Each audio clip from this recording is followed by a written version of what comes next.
Good morning everybody. आप सभी का एक बार फिर से सोना मशरूम फार्म में स्वागत है।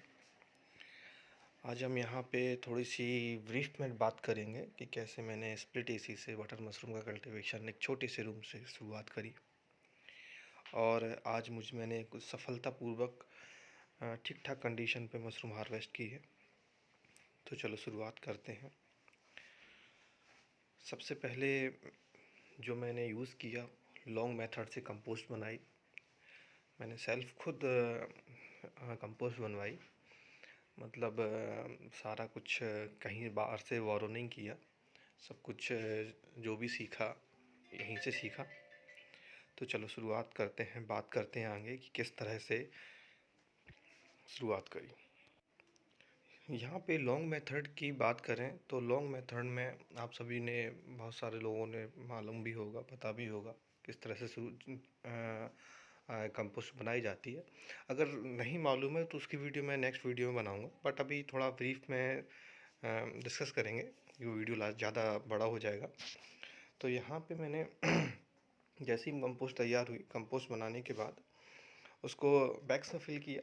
बैग्स का वेट 6 to 8 या मैक्सिमम 8 kg था एक बैग का वेट।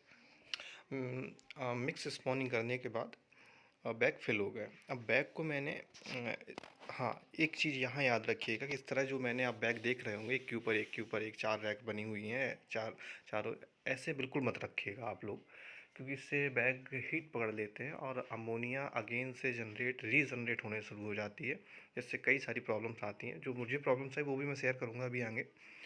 मुझे इंकी कैप्स की प्रॉब्लम्स आई सबसे ज़्यादा, माइसीलियम स्लो रन की प्रॉब्लम आई, तो ये प्रॉब्लम्स भी आती हैं। अब बात करते हैं रूम साइज़, रूम के स्ट्रक्चर की। तो रूम का जो रैक साइज़ होता है वो स्टैंडर्ड आपके डिस्प्ले पे है, बट मैंने जो यूज़ किया वो रूम का साइज़ था 10 फीट चौड़ाई थी, लंबाई थी 20 फीट और हाइट थी 11 फीट।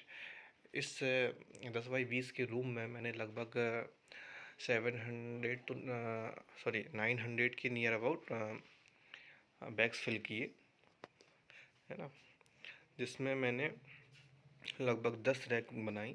जो रैक का डायमेंशन है और रैक की लंबाई तो सेम 11 आपका 20 फीट, और जो चौड़ाई थी वो लगभग 2.5 पौने 3 फीट करीब करीब चौड़ाई रही उसकी। तो इस टाइप से 2 रैक हो गई और बीच में लगभग 3 फीट करीब करीब का स्पेस छोड़ दिया। तो इस हिसाब से 10 फीट की चौड़ाई कवर हो गई। आप लोग के सामने जो डिस्प्ले में जो एरिया आ रहा है, ये सेंटर की गैलरी है और सामने एसी टंगा हुआ है ऊपर टॉप पे। ऊपर से सिर्फ 1.5 फीट हाइट ही मैंने सीलिंग से छोड़ी है और स्प्लिट एसी को इंस्टॉल किया है ना। और जो ड्रेन वाटर है उसको वहीं फर्श पे ही स्प्लिट करते हैं। इससे क्या होता है कि ह्यूमिडिटी भी मेंटेन रहती है और आपको बार बार वाटरिंग करने की ज़रूरत नहीं रहती है। अब माइसीलियम रन करने के लिए आती है टेम्परेचर्स की प्रॉब्लम बहुत ज़्यादा। तो स्टार्टिंग में मैंने जब एसी नहीं डलवाया था तो रूम टेम्परेचर 30 के नीचे आ ही नहीं रहा था। एग्जॉस्ट था, सब कुछ था, बट बहुत प्रॉब्लम हो रही थी। जैसे मैंने एसी डाला उसके बाद टेम्परेचर माइसीलियम के लिए अंडर 25 मेंटेन किया, तो 22.6 और ह्यूमिडिटी 72 आपके सामने डिस्प्ले पे है। अब माइसीलियम धीरे धीरे रन होना स्टार्ट होता है, इस तरह से वाइट फंगस टाइप का बनने लगता है। पेपर से मैंने कवर कर रखा था। हाँ, टेम्परेचर ना देने के कारण मेरे को जो प्रॉब्लम फेस करनी पड़ी, सबसे बड़ी प्रॉब्लम थी इंकी कैप्स। इंकी कैप्स एक छत्तानुमान इंक से भरा हुआ इस तरह से एक जंगली मशरूम होता है जो प्रॉब्लम्स काफ़ी देता है और मशरूम को आपकी वाइट मशरूम को इंक से भर देता है। इस तरह से इंकी कैप्स का फेस करना पड़ा। इनको निकाल, हालांकि प्रॉब्लम ज़्यादा नहीं है, इनको निकाल के हटा दिया। इसके बाद धीरे धीरे माइसीलियम ग्रोथ होने के बाद आपका केसिंग के बाद मैंने केसिंग लगभग 25 से 30 दिन बाद करी थी, क्योंकि इंकी कैप्स की वजह से माइसीलियम स्लो रन हो रहा था, है ना। केसिंग के बाद आपका बैग इस तरह से, केस रन होने के बाद इस तरह से वाइटनेस आ जाती है केसिंग के ऊपर, और फिर धीरे धीरे आपका मशरूम बनना स्टार्ट होता है। इस तरह से पिन हेड आने लगेंगे। हाँ, इसमें वाटरिंग थोड़ा एसी के साथ मस्ट है। आप सुबह शाम दोपहर 3 टाइम भी वाटरिंग कर सकते हैं। बहुत पतले फुहार से आपका जो फुहारा होता है वो काफ़ी पतला होना चाहिए, जिससे कि सिर्फ आप ह्यूमिडिटी मेंटेन करें, ना कि आप पानी, अदरवाइज़ पानी बैग के नीचे काफ़ी ज़्यादा आ जाएगा, इससे प्रॉब्लम होगी।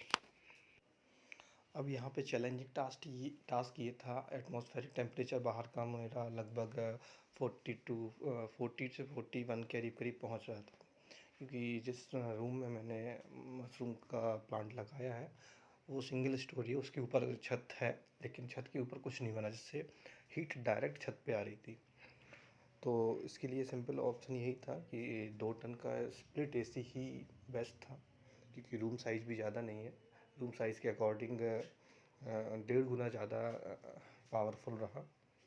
अदरवाइज़ टेम्परेचर बिलो 18 लाना पॉसिबल नहीं था।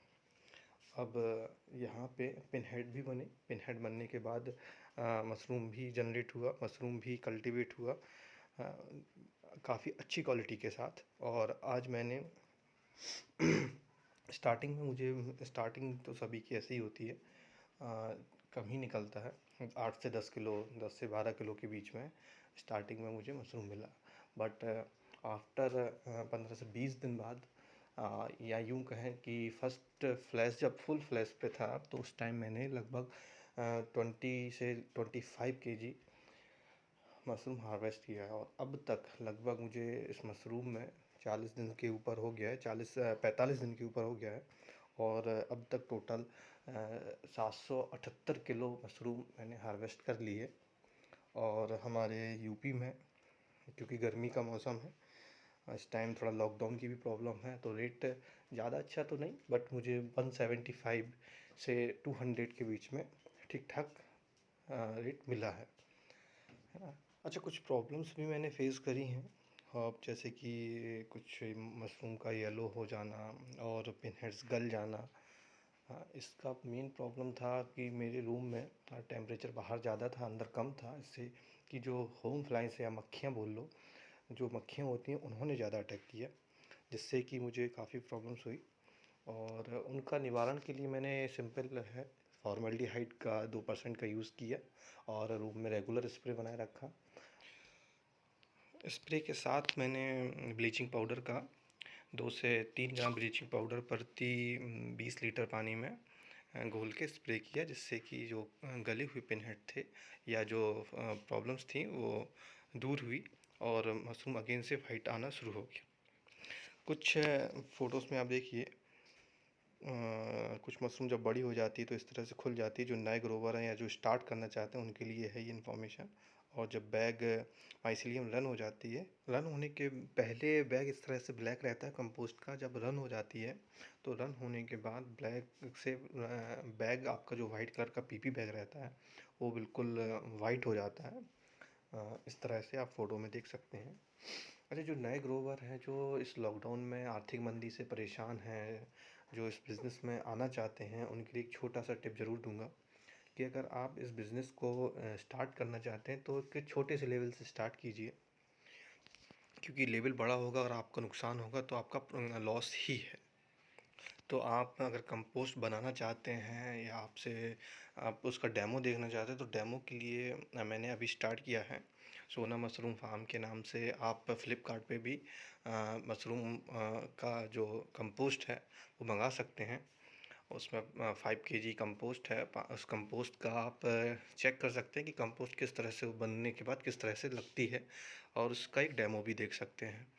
आपको ये सोना मशरूम फार्म के नाम से फ़्लिपकार्ट पे मिल जाएगा, या बटन मशरूम कंपोस्ट सर्च करेंगे तो मिल जाएगा, या आप माशर हेल्थ केयर प्राइवेट लिमिटेड के नाम से सर्च करेंगे तो भी आपको मिल जाएगा, है ना। और आपको कुछ फर्टिलाइज़र्स भी मिल जाएंगे आपको माशर के नाम से, तो चेक कीजिएगा। आपका जिप्सम हो गया, कैन हो गया, एसएसपी हो गया, आपको कुछ भी अगर ऑनलाइन ऑर्डर करना हो डेमो के लिए तो आप माशर को सर्च कर सकते हैं। आपका जो सेलर होगा फ्लिपकार्ट पे MASHERE, इसके थ्रू आप मंगाएंगे तो उसका ओरिजिनल फॉर्म, जो ओरिजिनल फॉर्म होगा, जो मशरूम से रिलेटेड होगा आपको वही पहुंचेगा, क्योंकि वो हमारे यहाँ से जाएगा। तो इस चीज़ का भी आप लोग ध्यान रख सकते हैं और डेमो के लिए ये यूज़ कर सकते हैं। अगर आपको लोकल में अवेलेबल नहीं होता, ट्राई कीजिए, पहले लोकल में ट्राई कीजिए। अगर लोकल में मिल जाता है तो ठीक है, अदरवाइज़ आप यहाँ से मंगा सकते हैं। Thank you. अगर आप लोग ये वीडियो देख रहे हैं तो ये नहीं कहूँगा चैनल सब्सक्राइब करें या लाइक करें या कुछ भी करें, वो तो आप लोग को करना ही है। इसके साथ अगर आपको कुछ भी क्वेश्चन हो तो आप मुझे डायरेक्टली मेल कर सकते हैं। और आप लोग अगर कोई भी किसी भी पर्टिकुलर टॉपिक में अगर आपको लॉन्ग वीडियो चाहिए या आपको समझ में नहीं आ रहा है तो आप कमेंट करके हमें बता सकते हैं, जिसमें कि मैं पर्टिकुलर उस टॉपिक पे ही उसी से रिलेटेड डीप में वीडियो क्रिएट कर सकूँ। क्योंकि लॉकडाउन का समय है, इस टाइम जितनी से ज़्यादा मेरे से हेल्प हो सके मैं बिल्कुल आप लोगों की करूँगा। और जहाँ पर भी आप लोगों को 1% भी अगर लगे तो आप डायरेक्टली मुझे मेल कर सकते हैं, मैं उसका रिप्लाई आपको जितने जल्दी से जल्दी होगा मैं आपको दे दूँगा। So thank you so much everybody, take care.